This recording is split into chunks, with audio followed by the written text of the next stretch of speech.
ਵੱਧ ਵਿਕਾਸ ਕਾਰਿਆਂ ਦੇ ਉਦਘਾਟਨ ਕਰ ਰਹੇ ਹਨ। ਪਹਿਲਾਂ ਉਹਨਾਂ ਨੇ ਹਰਿਆਣੇ 'ਚ ਕੀਤਾ, ਫਿਰ ਚੰਡੀਗੜ੍ਹ 'ਚ ਕੀਤਾ ਔਰ ਹੁਣ ਜਲੰਧਰ ਦੇ ਵਿੱਚ ਆਏ ਹੈ। ਜਲੰਧਰ ਛਾਵਣੀ ਦਾ ਜਿਹੜਾ ਰੇਲਵੇ ਸਟੇਸ਼ਨ ਹੈ ਉਹਦਾ ਉਦਘਾਟਨ ਕਰ ਰਹੇ ਹੈ। ਇਹਦੇ ਨਾਲ ਹੀ ਉਹ 75 और विकास कार्य जो एक बारगी में देखने से ऐसा लगता है कि आप किसी एयरपोर्ट पर आ गए हैं, लेकिन ये एयरपोर्ट नहीं, जालंधर कैंट रेलवे स्टेशन है।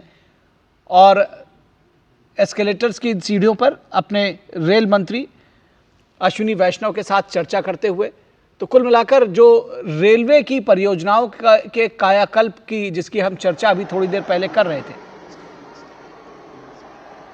जिनकी हम चर्चा कर रहे थे, वो आपने देखा कि किस तरह से वो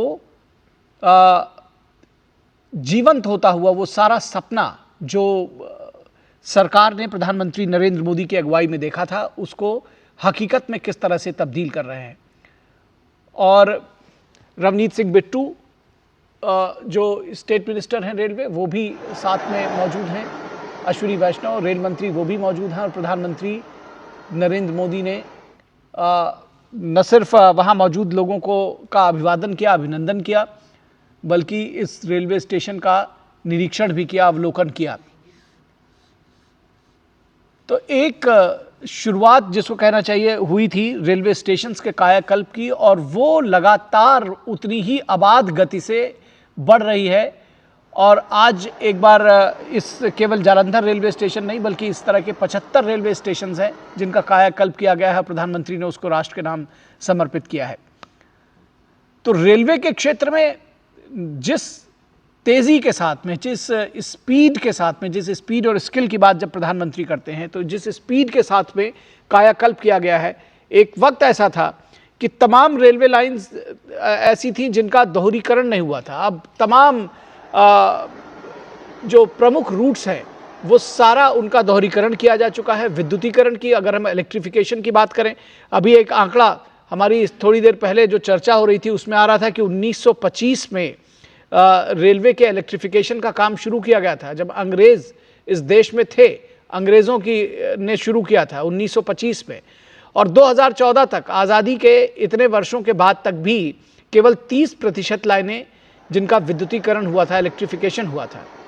और 2014 से लेकर के 2026 तक लगभग 100% जो रूट्स हैं रेलवे उनका इलेक्ट्रिफिकेशन किया जा चुका है। इसी तरह से दोहरीकरण का भी काम बहुत तेज़ी से किया गया है। और अब जो रेलवे स्टेशंस हैं उनको बेहतर बनाने के लिए, सभी सुविधाओं के से लैस करने के लिए, अत्याधुनिक सुविधाओं से लैस करने के लिए ये एक अभियान चलाया गया है जो बहुत तेज़ी से आगे बढ़ रहा है। और उसमें आज ये भी एक मील का पत्थर कहा जाएगा। ये बानगी आप जालंधर कैंट रेलवे स्टेशन से देख रहे हैं, लेकिन इसी तर्ज पर 75 रेलवे स्टेशंस को और पुनर्विकसित किया गया है और उनको बेहतर बनाया गया है। तो इससे पहले आज दिन में अगर जो रेलवे प्रोजेक्ट्स की हम बात करें तो जींद हरियाणा में प्रधानमंत्री नरेंद्र मोदी ने देश की पहली हाइड्रोजन ट्रेन को हरी झंडी दिखाई और हाइड्रोजन ट्रेन का परिचालन शुरू किया गया। दुनिया में सिर्फ 3-4 देश ऐसे हैं जहां हाइड्रोजन से ट्रेन संचालित होती है, भारत 5वां ऐसा देश है। और भारत में इसकी शुरुआत जाहिर तौर पर हमारे आधुनिक होती रेलवे की जो पूरी का जो परिचालन है उसको दर्शाती है, उसकी एक बानगी है। और आने वाले दिनों में रिसर्च नवोन्मेष के ज़रिए इसे और किफ़ायती और सुलभ जो बनाए जाने की तैयारी की जा रही है जो ट्रेन है।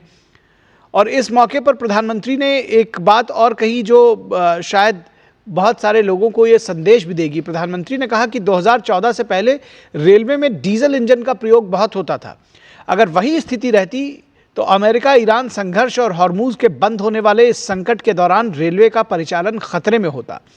लेकिन बीते 12 वर्षों में मौजूदा केंद्र सरकार ने नई रेलवे लाइन बिछाने, दोहरीकरण करने और आधारभूत संरचना के विकास पर जोर दिया है। वहीं रेलवे के इलेक्ट्रिफिकेशन के लक्ष्य को भी सफलतापूर्वक हासिल किया है, जिसका परिणाम आज सभी के सामने है।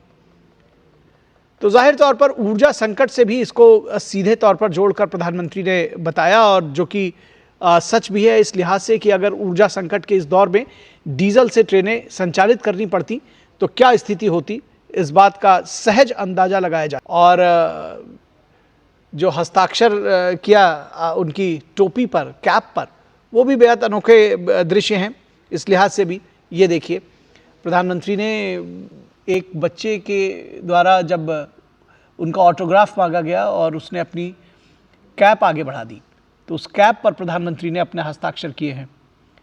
तो जाहिर तौर पर ये प्रधानमंत्री की, जब हम कहते हैं कि लोगों से किस तरह से वो कनेक्ट करते हैं, हर वर्ग से कनेक्ट करते हैं दरअसल, और बच्चों से कनेक्ट करने का भी अंदाज़ उनका निराला होता है। और उसी निराले अंदाज की एक वानगी आप इन तस्वीरों के ज़रिए देख सकते हैं, जब वो एक बच्चे की कैप पर हस्ताक्षर कर रहे हैं। तो उनकी हस्ताक्षरित कैप जाहिर तौर पर उस बच्चे के लिए ये संजो कर रखने की एक ऐसी निशानी है जो शायद वो हमेशा अपने पास रखेगा। प्रधानमंत्री ने पैसेंजर से बात की, बच्चों से बातचीत की, और उन्हें अपना ऑटोग्राफ भी दिया। तो ये सिर्फ जालंधर रेलवे स्टेशन तक सीमित नहीं है। जिस तरह से कि मैंने आपको बताया कि अमृत भारत स्टेशन योजना है, जिसके तहत रेलवे स्टेशंस का पुनर्विकास किया जा रहा है, उनको आधुनिक बनाया जा रहा है, उसमें अत्याधुनिक जो विश्व स्तरीय सुविधाएं हैं वो लाए जा रहे हैं। उस पे जो है 20 राज्यों में फैले 75 अमृत स्टेशंस का उद्घाटन प्रधानमंत्री नरेंद्र मोदी ने आज किया है, और जो विश्व के सबसे बड़े स्टेशन पुनर्निर्माण कार्यक्रमों में से एक है। ये भी इस बात को समझने की ज़रूरत है कि जो along the length and breadth of the country, पूरे देश में आमूल चूल कश्मीर से कन्याकुमारी तक, जब हम देखते हैं कि भारत की जो रेलवे लाइन है उसकी क्षमता और रेलवे स्टेशंस की जब हम बात करते हैं, तो इस लिहाज से विश्व के सबसे बड़े स्टेशन पुनर्निर्माण कार्यक्रम में से एक है ये अमृत भारत स्टेशन योजना। और लगभग 1570 करोड़ रुपए की लागत से विकसित इन स्टेशंस को आधुनिक और यात्री अनुकूल सुविधाओं में बदला गया है। किस तरह से इस स्टेशन की, इस ट्रेन की साज सज्जा की गई है, और किस तरह से अत्याधुनिक सुविधाएं यहाँ पर हैं। एस्केलेटर्स पर सवार आपने प्रधानमंत्री को उनके साथी मंत्रियों के साथ में और दूसरे डिग्निटरीज के साथ में देखा है। तो आप समझ सकते हैं कि रेलवे स्टेशंस को एयरपोर्ट जैसा लुक देने की तैयारी, और सारे रेलवे स्टेशंस दरअसल देश भर के, और एक एक करके अगर मैं कहूँ कि सभी का नंबर बारी बारी से आ रहा है तो गलत नहीं होगा। जो भी स्टेशंस थोड़े पुराने हैं, जीर्ण शीर्ण हैं, जहाँ सुविधाओं का अभाव है, उनको बिल्कुल नया बनाया जा रहा है। ये नया स्टेशन देखिए,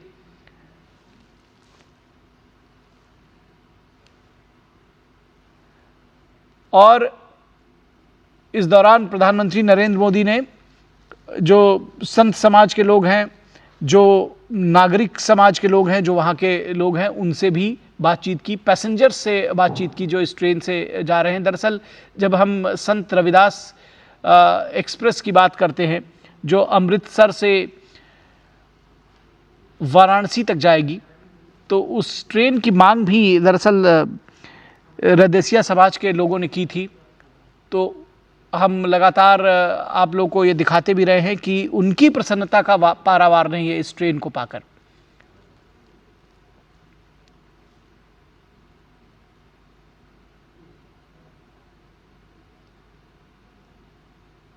प्रधानमंत्री ने उन सब के साथ संवाद किया।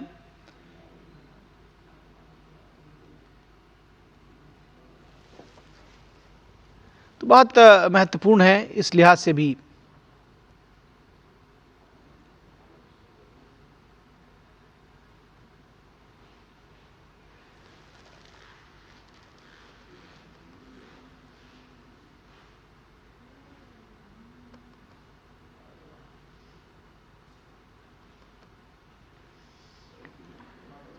तो प्रधानमंत्री ने आज हरियाणा, चंडीगढ़ और पंजाब में कई विकास परियोजनाओं का उद्घाटन और शिलान्यास किया है।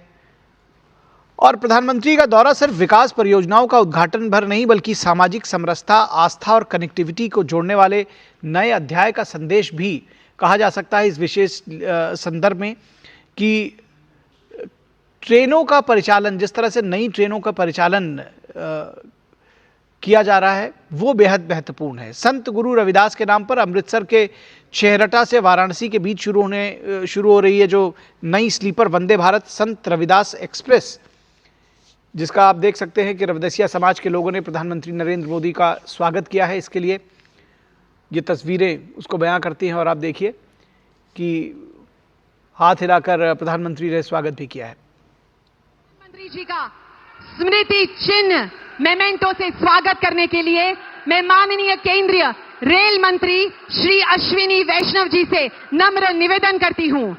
अमृत भारत स्टेशन योजना के अंतर्गत पुनर्विकसित जालंधर रेलवे स्टेशन की तस्वीर का स्मृति चिन्ह भेंट कर उनका हार्दिक स्वागत एवं सम्मान किया जा रहा है। आइए तालियों की गूंज के साथ हम भी स्वागत करें माननीय प्रधानमंत्री श्री नरेंद्र मोदी जी का। भारत माता की, भारत माता की।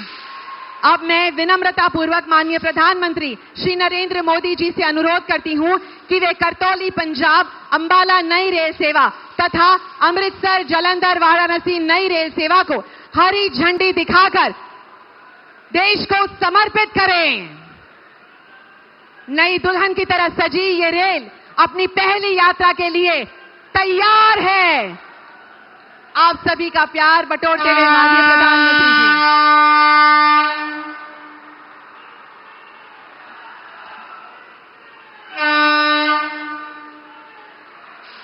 करतौली अंबाला रेल सेवा पंजाब, हरियाणा और हिमाचल प्रदेश के बीच संपर्क को और अधिक सुदृढ़ करेगी तथा विद्यार्थियों, दैनिक यात्रियों और आम नागरिकों को बेहतर सुविधाएं प्रदान करेगी। आइए तालियों के साथ हम भी इसको रवाना करते हैं।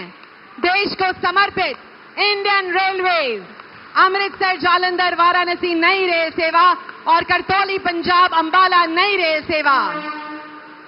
ਇਸ ਦੇ ਨਾਲ ਹੀ ਨਵੀਂ ਅੰਮ੍ਰਿਤ ਜਲੰਧਰ ਵਾਰਾਣਸੀ ਰੇਲ ਸੇਵਾ ਭਾਰਤ ਦੇ ਦੋ ਮਹਾਨ ਅਧਿਆਤਮਿਕ ਅਤੇ ਸੱਭਿਆਚਾਰਕ ਕੇਂਦਰਾਂ ਨੂੰ ਸਿੱਧੇ ਰੇਲ ਸੰਪਰਕ ਰਾਹੀਂ ਜੋੜਦੇ ਹੋਏ ਸ਼ਰਧਾਲੂਆਂ, ਸੈਲਾਨੀਆਂ ਅਤੇ ਯਾਤਰੀਆਂ ਲਈ ਬਹੁਤ ਲਾਭਦਾਇਕ ਸਾਬਿਤ ਹੋਵੇਗੀ ਅਤੇ ਪੰਜਾਬ, ਹਰਿਆਣਾ ਅਤੇ ਉੱਤਰ ਪ੍ਰਦੇਸ਼ ਵਿਚਕਾਰ ਸੱਭਿਆਚਾਰਕ ਅਤੇ ਆਰਥਿਕ ਸਬੰਧਾਂ ਨੂੰ ਨਵੀਂ ਮਜ਼ਬੂਤੀ ਪ੍ਰਦਾਨ ਕਰੇਗੀ।